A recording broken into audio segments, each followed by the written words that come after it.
ao Conversas com a Kaique. Eu sou Sabrina Rocha, CEO da Kaique, Clínica de Atendimento Integrado da Criança, localizada aqui no Estreito, em Florianópolis. E esse é o nosso primeiro episódio do Conversas com a Kaique. Você, papai, mamãe que está aqui nessa conversa conosco, primeiro clique no like e compartilhe esse vídeo porque tem muita informação de qualidade. Bom, hoje eu estou com uma convidada muito especial aqui da clínica, a doutora Rafaela. Se apresente. Oi, gente, eu sou a Rafaela Minsky, eu sou fisioterapeuta respiratória, sou professora e atendo aqui na Clínica Kaique. E hoje nós vamos conversar um pouquinho, sobre o início das aulas. Sim, eu coloquei esse episódio como o primeiro porque a gente está nesse período e aí muitas famílias, é a primeira vez que o filho, a filha vai para a escola e a família fica aqui com o coração apertado. E claro, eu vou aproveitar a especialidade da Rafa, que é a fisiorrespiratória, para trazer os sintomas respiratórios, porque agora a gente está no verão, esse vídeo está sendo gravado no verão, então para quem vai ver depois, mas daqui a pouco aí vem o outono.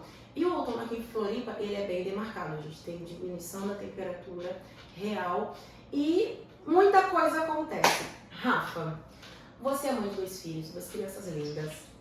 E como é que foi o início das aulas para você? Como foi a parte emocional, primeiramente, a adaptação, meu filho tá indo embora, parece que vai nunca mais voltar. Não vai voltar.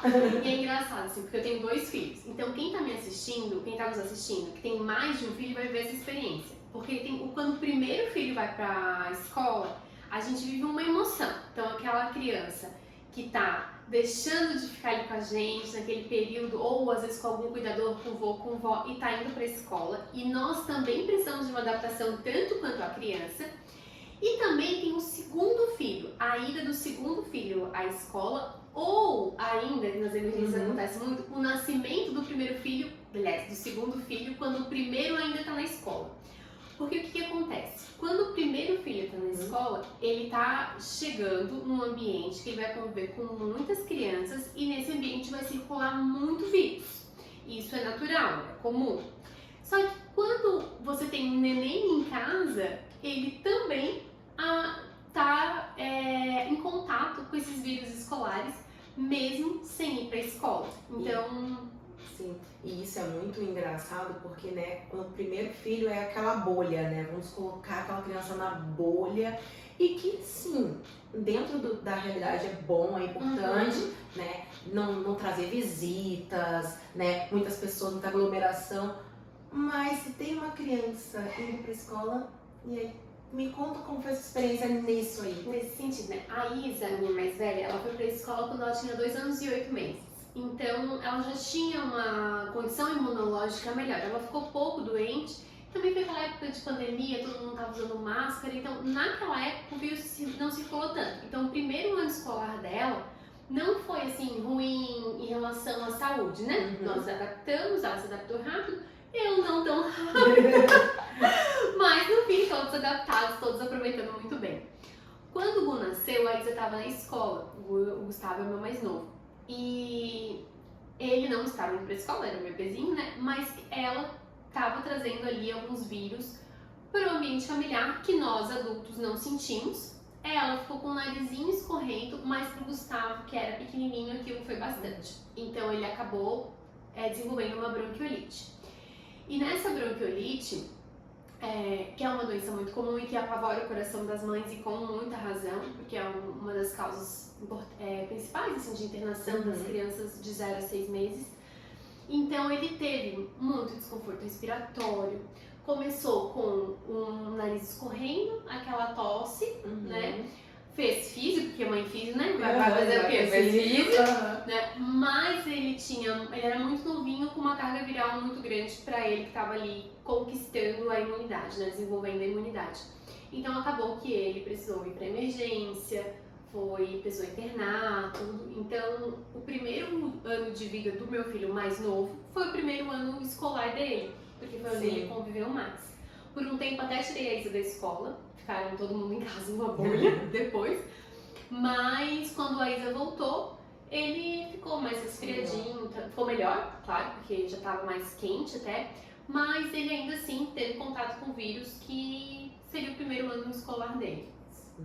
É bem demarcado, sabe? Eu trabalho em emergência há mais de 10 anos, mas é bem demarcado na emergência as férias e o início das aulas. E aí o que acontece? Quando as crianças se encontram, eu falo que elas se amam, se abraçam, se beijam, pega objeto, coloca na boca, daqui a pouco esse objeto o outro está colocando na boca também. E isso vai propagando vírus e bactérias. Por isso que as crianças, quando começam as aulas, elas ficam muito resfriadas. E as famílias ficam assim, porque meu filho, será que tem imunidade baixa? Não quer dizer que seu filho tem uma imunidade baixa. Significa que o seu filho está conhecendo os vírus e as bactérias que eles não conheciam. E aí eles ficam mais doentinhos, né? E aí muitas famílias, e aí eu vou pegar fazer um puxão de orelha, para aquelas que têm a oportunidade de ter um pediatra, de ter um acompanhamento e não tem, porque quando você tem um pediatra, você consegue se tranquilizar com qualquer sintoma. Agora, aquelas que infelizmente não têm, porque não têm acesso ao serviço público, não tem uma condição financeira, que não tem a oportunidade de ter um pediatra, infelizmente não tem o que fazer, né? Mas meu puxão de orelha vai para as famílias que poderiam ter, não tem e sobrecarregam o serviço de emergência com queixas bobas, né? Com queixas simples que poderia ficar em casa. Rafa, vou aproveitar então que você, né, como fez respiratória, como mãe, primeiro, uma das queixas bem comuns quando as crianças entram na creche, nariz correndo. Sem nada, sem nada, uma tossezinha, nariz correndo. Ou nariz correndo um pouco mais secreção, aquela secreção mais grossa, Colorida, sem febre, sem desconforto, só catarro, só secreção, só meleca. E as famílias vão para emergência para isso. Primeiro, eu não vejo necessidade de ir para emergência, tá? Para essa causa. Não é uma causa que precisaria você expor seu filho a mais bactérias, a mais vírus, porque lá na emergência tem crianças doentes e doentes mais graves. O que a família precisa fazer? Primeiramente, a gente tem que entender que essa fase que a criança tá de início escolar, normalmente é a fase que ela tá lambendo o mundo, né? Então, assim, ela vai botar o objeto na boca, vai trocar, o outro amigo vai botar, e isso é natural, não tem como impedir, é natural da idade. E tudo começa pelo nariz, né? Tudo começa pela via aérea superior, que é o nariz. Então, os sintomas, os sinais que a criança vai apresentar, vai sempre começar pelo nariz trancado ou o nariz escorrendo, aquele rastrinho que fica no nariz, às vezes transparente, às vezes vai mudando de cor, vai ficando colorida, né? Vai ficando verde, vai ficando amarelo, dependendo do que está acontecendo ali com a criança. Quando a criança está somente com excesso de secreção, tem condutas da fisioterapia que vão resolver isso. Tem técnicas que a gente pode ensinar para a família, recursos que a gente pode ensinar para a família, como a lavagem nasal é uma delas, né? Lembrando que a lavagem nasal é muito importante de se fazer, mas ela também não vai prevenir 100%. Então ela dá um conforto para a criança, tira aquele resíduo que fica acumulado no nariz, porém a criança ela vai inspirando aquele vírus que começa a se proliferar nas vias aéreas superiores e vai sedimentando, né? Vai chegando no pulmão. Quando chega no pulmão, vai ter uma infecção um pouco maior do que nas vias aéreas superiores. Então, quando a criança começa apresentando um catarro, que eu já vou conversar com o pediatra, e é importante também ter o físio respiratório para chamar de seu, já conversa com o físio para ele já instruindo o que fazer, se precisar já fazer a sessão para remoção dessa secreção, para que a criança fique mais confortável e que ela consiga passar por aquele processo de um resfriado, de uma gripe. Porque quando a gente está tratando de infecção viral, eu não tenho, né, uma cura. É o processo daquele ciclo viral. Então, dentro do processo do ciclo, que geralmente é 7 dias, ela vai ter os sintomas que a gente vai tratar para que esses sintomas não agravem. Uma coisa bem importante para vocês saberem, que não é porque o catarro está amarelo que precisa de antibiótico, tá? Ah, é verdade. O antibiótico é quando tem uma complicação bacteriana. E um catarro, ele significa que tem um resfriado simples. Então, a lavagem nasal ela é bem importante para esse processo, para tirar esse catarro daqui de cima. Mas não é, porque isso é uma queixa comum na emergência. O catarro do meu filho era claro, agora tá verde, precisa de um antibiótico? Não. Claro que durante o exame físico da emergência, se o colega avaliou e tem uma complicação bacteriana, aí sim precisa de antibiótico. Se não, não é a cor do catarro que vai determinar o tipo de antibiótico. Ou então, eu quero dar um antibiótico para secar tudo. Não é bem por aí. Rafa, lavagem nasal, pode dar dor no ouvido? ouvido ou causa otite, porque isso é uma queixa bem comum. Na emergência, as pessoas, eu parei de fazer lavagem nasal porque dá otite. Aí eu falo que não, mas eu quero que você explique um pouco melhor pra galera isso. Então tá. Antes de eu falar da lavagem nasal, sobre a cor da secreção, um ponto importante que muitos pais relatam é que assim, eu fiz lavagem de manhã no meu filho e a secreção saiu colorida, saiu amarelada. E depois ficou branquinha, transparente. Gente, é normal que na primeira lavagem do dia, aquela secreção que ficou mais tempo fique colorida. Porque o corpo vai sintetizando mesmo e vai mudando a coloração, e aí aquela que ficou acumulada da noite vai vir colorida, e ao longo do dia, depois das outras lavagens, ela tende a ficar branca ou clarinha. Ficou mais tempo ali, né? Então ficou mais tempo ali. E da lavagem nasal, se você faz de forma correta, ela não tem como dar dor no ouvido ou dar otite. Porque o que acontece? A lavagem nasal ela é um recurso de alto volume, então eu tenho um alto volume de soro, mas ela é feita com baixa pressão. Então não adianta eu pegar uma garrafinha ou uma seringa e colocar muita pressão. Não adianta, então, colocar muita pressão nessa garrafinha, porque aí o soro vai com muita pressão para a via aérea nasal e vai atingir o canal auditivo. Aí sim pode dar um machucar, pode o catarro que está ali ir para o ouvido. Porém, gente, eu escuto muito assim, mas ele começou com o nariz escorrendo, com muita secreção e depois ficou com otite. Foi por causa da lavagem nasal? Não, porque ele provavelmente já teve otite pela quantidade de catarro que está dentro daquela via aérea que comunica com o ouvido e que está ali se comunicando e acumulando lá. Então, o cuidado que a família tem que ter é a forma como vai fazer e o posicionamento da criança, né? Então, a criança é sempre bem inclinada para frente. Se ela é uma criança que já colabora, já tem controle de tronco, você vai falar, vai posicionar ela bem viradinha para frente para colocar. Se é uma criança, um bebezinho, a gente vai posicionar no colo e posicionar a criança bem inclinada para que esse soro ele vá pela via correta, removendo essa secreção a baixa pressão, nunca a alta pressão. Então é alto volume e baixa pressão. Muitas das vezes essa criança, né, que teve otite, mesmo lavando o nariz, ela até já teria antes. A lavagem nasal, vamos dizer, postergou essa otite, porque por mais que lavasse, tem criança que não vence. Quanto mais lava, mais produz secreção. Mas isso é um curso natural da doença nessa criança. Então, cada criança é única. A gente não pode botar todas as crianças num potinho achando que ela vai ser diferente. Uma queixa bem comum também, além do catarro, né, vem a questão do desconforto respiratório, né? As crianças quando faz a tiragem, que é quando afunda aqui a barriguinha, afunda aqui a fúrcula, né? Ela tem um desconforto respiratório. Quando é bebezinho pequeno, nós temos a bronquiolite. Fala um pouquinho rapidinho do que é a bronquiolite, o que os pais precisam ficar atentos, porque a bronquiolite, gente, principalmente bebês abaixo de 3 meses, ela evolui muito rápido.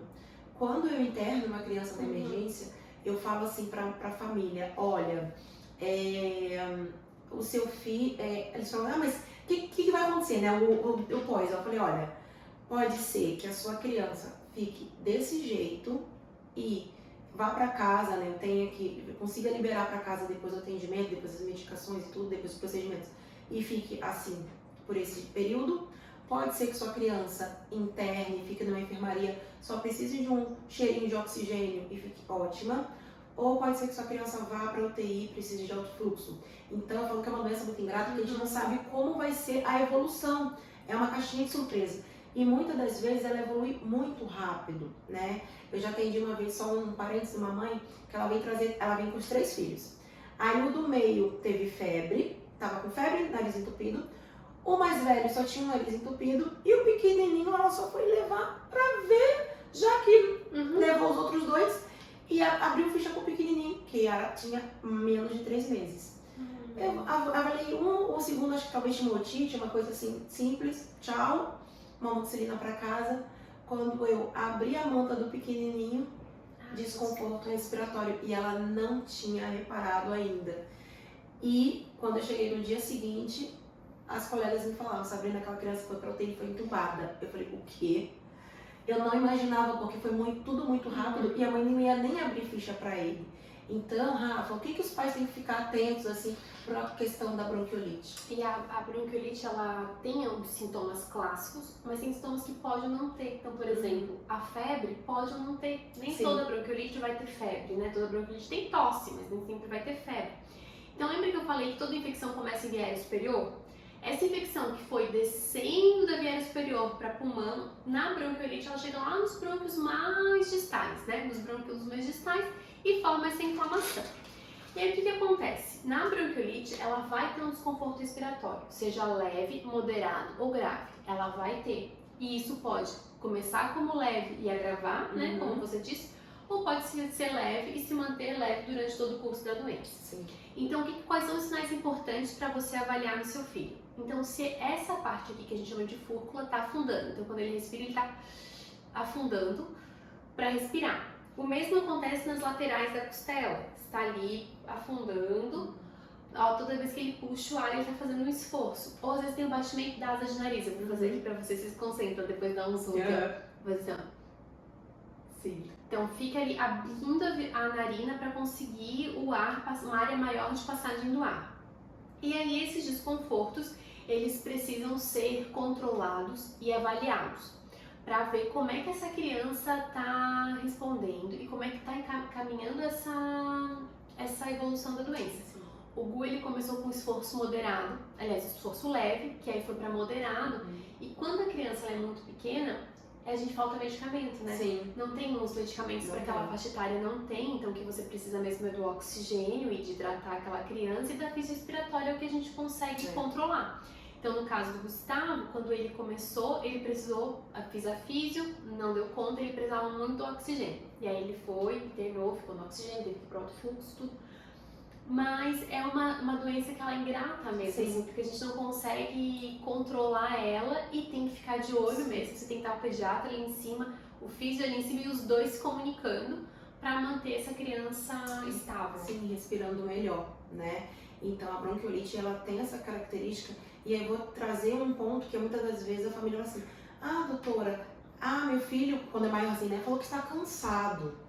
E aí, a pessoa acha que é o cansado de, estou cansado, tipo, trabalhei muito, estou cansado. Mas não, quando a gente fala cansado, é de respirar rápido. Então, é aquela criança que, vamos dizer, o maiorzinho, né? Ele tá sentado, né, na poltrona, e ele tá assim, ó, respirando rápido. O bebezinho, às vezes, ele tá rindo, sorrindo pra você e está fazendo a tiragem que a Rafa explicou. Então, você olha, o bebê tá lindo, rindo, brincando e tá respirando rápido. Você fala, meu Deus, como é que pode? Então, isso é bem importante avaliar. E isso é um sinal de alerta para ir para emergência. Ao invés do nariz entupido, não é uma indicação de emergência, mas o cansaço sim, porque o oxigênio pode estar baixo no sangue do seu filho. Então, sem oxigênio, a criança entra num quadro que a gente chama de insuficiência respiratória, ela não está respirando. E isso é algo grave, então precisa levar na emergência quando tiver e tem esse cansaço. E na asma, vamos falar um pouquinho da diferença, né? A asma normalmente é para crianças maiores. Como seria a diferença, Rafa? Apesar de que a gente escuta muito, né? Tá com bronquite, ou antigamente a gente falava assim, eu tive bronquite na infância. Você teve asma, tá? Só pra esclarecer, você teve asma. É que a asma é feio, as pessoas têm estigma, meu Deus, asma, será? Não, bronquite é asma. É asma. Tá? Então, a asma, teoricamente, ela vai diagnosticar a partir dos 6 anos, que é quando a gente consegue fazer a espirometria de forma efetiva, né? Para ver a resposta do broncodilatador ali no pulmão, é um exame de função pulmonar, e eu vou ali diagnosticar a asma. Porém, a gente tem a asma pré-escolar, né? É aquela criança que ela tá abaixo de 6 anos, ela não consegue fazer espirometria, mas ela tem todos os sintomas de asma quando ela entra em contato com um vírus. Então ela pega a virose, aquela criança que sibila, que precisa do aerolim, que entra em esforço respiratório. E por vezes, essa criança ela já começa a demonstrar essas características lá com o nenenzinho, quando ela pega muitas bronquiolites. Então ela pega uma bronquiolite, depois de 2, 3 meses ela faz outro chiado no peito por causa de infecção viral. E aí assim ela vai repetindo. Então, no início a gente chama de lactente sibilante, né? Então ela é um bebê chiador, né? Então ela é um bebê chiador. Ela tem várias infecções virais que levam a sibilar. Depois dos 2 anos, essa terminologia ela sai. Então ela entra como asma pré-escolar, que é a criança que tem essas mesmas características, que é sibilar durante uma virose, entrar em desconforto respiratório, quando pega uma pereba, uma virose, um vírus ali que entrou no organismo da criança. E aí, se ela mantém esse padrão durante o crescimento, aos 6 anos ela faz normalmente espirometria para avaliar se ela tem ali o diagnóstico fechado de asma mesmo. Então, normalmente, muitas crianças têm isso na primeira infância, têm essas características, mas ao longo da vida adulta isso já não vai mais acontecendo, né? Então, muitas preocupações dos pais meu Deus, então meu filho vai ser asmático pro resto da vida. Às vezes essas coisas acontecem somente ali na primeira infância, na idade pré-escolar, na idade escolar e depois melhora. Por vezes vai ao longo da vida, sim, mas é importante que a asma, ela não tem cura, mas ela tem tratamento, né? Então as pessoas às vezes ficam com receio de usar a bombinha porque a bombinha é ruim, ou vicia, ou faz mal pro coração. A gente faz mal pro coração e não respirar, né? Então se tem ali um recurso para respirar, a gente tem que utilizar. Eu gosto de comparar a bombinha com o esforço quando a gente corre, né? A criança corre, o coração acelera. Não é isso? Então ela vai fazer a bombinha, o coração vai acelerar, mas ela não causa dano ao coração, né? Isso é um receio que até agora eu vejo que está caindo mais por terra. Eu escuto menos isso das famílias questionando quando prescrevo um aerolinho, um salbutamol, né? Então eu vejo que elas estão mais tranquilas com a medicação. Mas, infelizmente, ainda falando, pensando que a gente está no canal do YouTube, falando por esse Brasilzão, tem, assim, muita gente ainda que morre de asma, porque não leva a sério o tratamento, não faz o tratamento adequado. Quando eu fiz a residência de nefro, né, a gente recebia o rim para o transplante. E um dos rins que eu recebi na época lá na residência era de uma criança que morreu de asma. É mesmo? Aham. E aí aquilo me chocou, eu falei, gente, alguém ainda, na época era 2017, alguém ainda está morrendo de asma no Brasil. E isso é algo muito sério, né? Então, é importante a gente fazer o tratamento bem certinho para controlar essa asma. Outra coisa também que eu vejo, Rafa, muitas das vezes a família quer manejar a asma em casa. Ah, eu tô fazendo resgate. Quem tem filhos mais sabe que eu tô falando resgate, que é fazer o salbutamol de X e X tempo, não vou falar aqui, para as pessoas não ficarem mas fica fazendo salbutamol de X e X tempo, só que aí o que acontece? Ela não sabe que o salbutamol está vazio. E aí fica manejando a criança. E aí quando a criança chega na emergência, já aconteceu inúmeras vezes comigo, assim, de pegar a criança mais grave na emergência, porque a família ficou tentando manejar em casa. Então é uma coisa que não faz. Você pode até fazer uma dose e levar, mas não ficar esperando, vou esperar na madrugada. As pessoas vão na emergência por causa do nariz escorrendo na madrugada, mas quando a criança tá com crise de asma, não. Então assim, vamos ter bom senso. O catarro não é para levar na madrugada, quer dizer, não era nem para estar lá. Mas a crise de asma precisa. Falando disso, como é que a gente avalia se o salbutamol está cheio ou vazio? Ótima pergunta.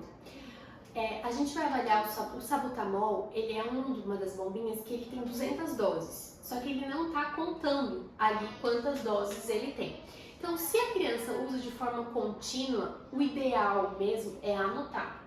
Então, assim, anotei que tantos jatos, se ela está fazendo 2 jatos a cada 4 horas, por exemplo, você vai fazer ali o cálculo de quanto ela usou e anotar. Esse seria o ideal. Eu sei que não é o real, né? Porque a gente às vezes não consegue ficar anotando, são difíceis as pessoas que façam isso. Então, outra coisa que a gente pode fazer é botar ele dentro da água. Então, coloca um recipiente de água, coloca o salbutamol. Se ele boiar, é que ele está vazio. Se ele afundar, que ele está cheio. E se ele ficar ali no meio termo do recipiente, ele tá ali com alguma quantidade, mas ele já não tá cheio. Cuidado que às vezes tem que ter que pode estragar o dispositivo da bomba a hora de tirar e colocar. Então isso tem que cuidar. Então o ideal seria anotar. Mas como às vezes isso é inviável, pode ser feito dessa forma. E essa é muito importante, porque muitos pais eles pegam o salbutamol mas tá saindo um jato. Mas dentro lá daquela cápsula, ela tem um gás junto com a medicação. Então, às vezes só tá saindo gás, não tá saindo mais nada. Então, é bem importante fazer esse teste também. Rafa, tu tem alguma recomendação para os pais que estão com as crianças começando a escola? O que você poderia falar para eles? A gente trouxe aqui algumas doenças respiratórias, porque essas que normalmente a criança entrou na escola já inicia. Mas como os pais poderiam preparar essas crianças? Para os pais que têm um filho só, que estão vivendo o início escolar pela primeira vez, algumas dicas podem ajudar essa criança a não ficar tão doente. Uma delas é a boa alimentação e hidratação. Né? Então, a criança que é bem hidratada, bem alimentada, ela tende a ter uma imunidade melhor e ela consegue se defender mais. Outra coisa é o contato com a natureza. Então, quanto mais a criança tiver contato com a natureza, o pé na grama e mexer na terra, maior também vai ser essa questão da imunidade. A lavagem nasal, ela vai ser muito útil. Então, a criança que ela já tem uma rinite alérgica, que ela já tende a um acúmulo de secreção, é interessante que você faça a lavagem nasal com frequência para que ela consiga deslocar essa secreção não ficar acumulada ali no nariz. Ah, Rafa, qual que é o número ideal? O número ideal vai ser de acordo com a necessidade da sua criança. Então, talvez o físio, o pediatra possa avaliar com você, mas você pode observar e ver quando a criança está mais trancada, quando a criança começa a escorrer o nariz, você pode fazer a lavagem nasal. Se a sua criança está começando a escola e você tem outra criança em casa que ainda não vai para a escola, além desses cuidados, outros cuidados que você deve ter. Quando a criança mais velha chegar em casa, troca o uniforme, se possível, dá banho, faz a lavagem nasal e escova os dentes. As pessoas não lembram de escovar os dentes, mas muitas coisas, muitos micro-organismos ficam na boca e ela vai lá e beija o irmãozinho. Então, para evitar de ficar, não toca no maninho agora, não faz isso aqui, porque aquele vínculo entre os irmãos ele está surgindo, é importante, né? Então não é para ficar barrando isso. Antes da criança chegar ali no irmãozinho, já vai trocando, escova os dentes, vai criando uma rotina nisso, nessa higiene, antes de ela pegar o irmãozinho mais novo. Agora, se a sua criança está começando a aula e é uma criança que ela é asmática ou tem asma pré-escolar, né, tem uma tendência, é importante que se ela faz o uso do Aerolim, esse Aerolim esteja na mochila. Tem que estar na mochila com a prescrição médica, porque a escola ela não é autorizada a aplicar medicamento sem a prescrição médica. Então tenha na mochila com a prescrição, porque se essa criança tiver uma crise na escola, é importante que ela saiba o que fazer, saiba como aplicar o Aerolim e que ele esteja ali à mão, certo? E uma das coisas que eu sempre falo também da aplicação do Aerolim é que independente da idade, o uso do espaçador faz com que a técnica da aplicação do medicamento seja muito melhor. Então leva na mochila o medicamento, né, a bombinha, e o espaçador, para que não precisa usar máscara na criança maior, pode colocar a boca direto no bucal, mas que leve o espaçador porque a eficiência do medicamento vai ser melhor. Ótimo. Então, anotado, né, gente? Rafa, a última pergunta, que eu acho que é muito importante, porque a gente falou da fisiorrespiratória, mas o que a fisiorrespiratória faz e quando é importante procurar esse fisiorrespiratório, né? Porque é algo que, vamos dizer, não é que é novo, é que a gente não se popularizou tanto. A gente aqui, né, em Florianópolis, até a gente tem bastante esse hábito da questão do fisiorrespiratório, mas em muitos lugares do Brasil as pessoas não conhecem, né? Então, fale um pouquinho do seu trabalho, até porque muitas famílias precisam do fisiorrespiratório e não sabem que precisam. A fisioterapia respiratória, eu acho que é relativamente nova, acho que pode-se dizer assim, no Brasil ela é relativamente nova. Então, ela vai tratar tudo que envolve o sistema respiratório, desde o nariz ao pulmão e o que ele implica. Então, ele também implica na questão circulatória, na questão cardíaca. Então, as crianças cardiopatas, elas precisam de um fisiorrespiratório, né? A criança que tem alguma doença crônica pulmonar, ela precisa de um fisiorrespiratório. Por quê? O que esse fisiorrespiratório vai fazer? Ele vai cuidar com que o pulmão ele fique bem ventilado, ele mantém as trocas gasosas, então ele fica ali fazendo consumo de oxigênio de forma adequada. Se tem acúmulo de secreção, se aquela secreção está ali no nariz ou no viário inferior, né, dentro do pulmão, existem técnicas e métodos para a remoção dessa secreção e removendo essa secreção, essa criança vai respirar melhor. Se ela está com uma alteração ventilatória, o ar não está entrando bem ou não está chegando onde precisa chegar, a físio também vai ajudar para que esse ar chegue de forma melhor e otimize essa troca gasosa. Qual que é a consequência disso? É uma criança que ela vai dormir melhor, porque ela está respirando melhor, ela vai ter uma qualidade de vida, ela vai conseguir acompanhar as crianças, porque às vezes a criança que ela tem alguma alteração respiratória, é uma criança que às vezes não consegue acompanhar o pique dos amiguinhos, né? O pique das outras crianças, e ela acaba às vezes optando por atividades que não exigem tanto movimento, ela tende a se movimentar menos e isso leva a um prejuízo mais para frente.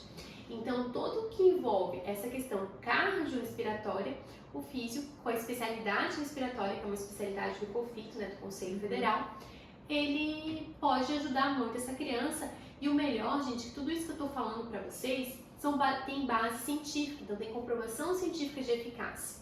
Então, é um resultado muito legal para a família, para a criança, né? Deixa os pais com o coração mais tranquilos, Sim. né? Porque aquela criança tá respirando melhor, então, quando teu filho não tá respirando, você também não respira. E eu digo isso por experiência própria. Então, quando a criança tá respirando, tá todo mundo em paz. E aí o físio, eu acho que traz um pouco dessa paz para a família. Sim. Não, perfeito.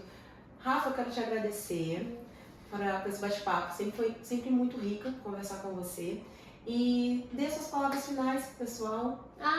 Eu gostei muito de estar aqui, de estar inaugurando, né?